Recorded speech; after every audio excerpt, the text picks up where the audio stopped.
یہ کیسی بات ہے؟ جب یہ نہیں ہو سکتا تو وہ بھی کیوں ہو؟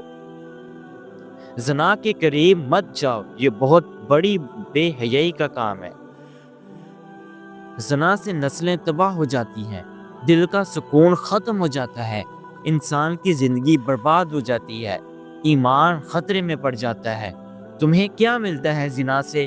یہ جذباتی بہاؤ لوگوں کو پاگل بنا دیتا ہے۔